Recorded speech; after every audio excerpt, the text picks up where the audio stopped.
आमची मागणी एकच आहे, या जिल्हा परिषद मध्ये दलित वस्तीचा जो भ्रष्टाचार झालेला आहे त्याची आम्ही अगोदर चौकशी लावा म्हणून निवेदन बरेच वेळ दिलेले, पण हे जिल्हा परिषदचे अधिकारी त्याची चौकशी लावत नाही.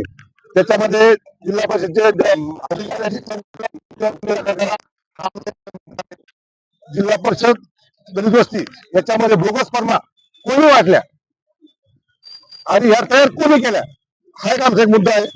जिल्हा परिषद मधील बांधकाम विभाग यांच्याकडे आम्ही वारंवार अलॉटमेंट करणारे अधिकारी कोण आहे आणि अलॉटमेंट करणाऱ्या अधिकाऱ्यांनी वारंवार जे काम नाही करीत याच संस्थेवर का कामे टाकली, हा एक दुसरा मुद्दा आहे.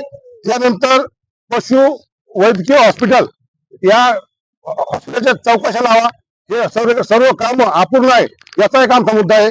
दुसरा मुद्दा आमचा आरोग्य उपकेंद्र, ग्रामीण भागातील आरोग्य उपकेंद्र हे सगळे बोगस काम या ठिकाणी झालेले आहे, हा एक आमचा तिसरा मुद्दा आहे. पण ग्रामीण भागातील लोकांना आरोग्याची सुखसुविधा या ठिकाणी शासनाने दिली पाहिजे, हा आमचा मुख्य मागणी आहे.